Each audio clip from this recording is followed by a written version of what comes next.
जरूर सुना होगा। इस पेंटिंग को लियोनार्दो दा विंची ने बनाया था।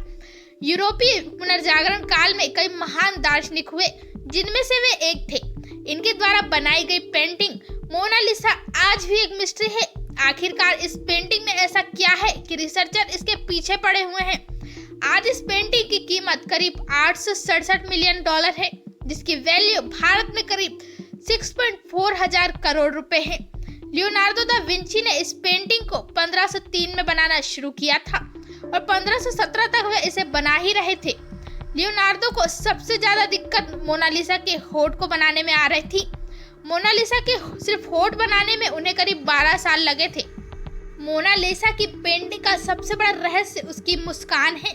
पिछले लंबे समय से कई विशेषज्ञ उसकी रहस्यमय मुस्कान का अध्ययन कर रहे हैं। मोनालिसा की रहस्यमय मुस्कान अलग अलग एंगल से देखने पर अलग अलग दिखती है। अगर आप किसी एक एंगल से इसे देख रहे हैं तो ये मुस्कान हंसती हुई दिखेगी, वहीं दूसरे एंगल से देखने पर उसकी मुस्कान फीकी पड़ जाती है।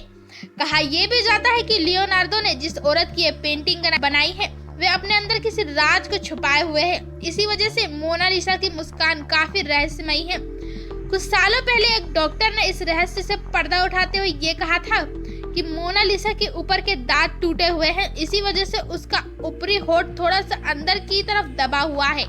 साल 2008 में हार्वर्ड के एक न्यूरो साइंटिस्ट ने मोनालिसा की इस पेंटिंग पर रिसर्च करने के बाद ये बताया कि मोनालिसा की मुस्कान कभी भी नहीं बदलती, बल्कि आपका माइंडसेट जैसा रहता है वैसे ही मोनालिसा की पेंटिंग आपको दिखती है।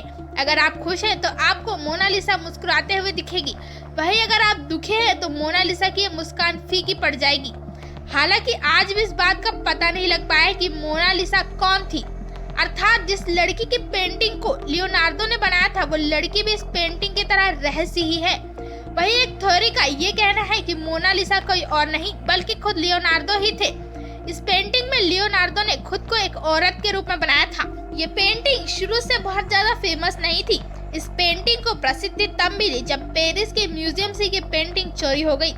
21 अगस्त 1911 का दिन था। इतने बड़े म्यूजियम से एक पेंटिंग का चोरी हो जाना बहुत ही बड़ी बात थी। इसके चोरी होने के बाद पहला शक पेंटर पेब्लो पिकासो पर गया था, लेकिन उनसे पूछताछ के बाद ये इल्जाम उन पर से हटा दिया गया था। बाद में पता चला कि संग्रहालय के एक कर्मचारी ने ही उस पेंटिंग को चुराया था। उसका कहना था कि ये पेंटिंग इटली की धरोहर है, जिसे इटली में ही रहने दिया जाए। उसके बाद कुछ दिनों तक मोनालिसा की पेंटिंग को इटली में रखा गया। बाद में उसे पेरिस के संग्रहालय में लाया गया। तो दोस्तों आज के लिए बस इतना ही। मिलते हैं अगले वीडियो में, तब तक के लिए वीडियो को लाइक करें और हमारे चैनल को सब्सक्राइब करें।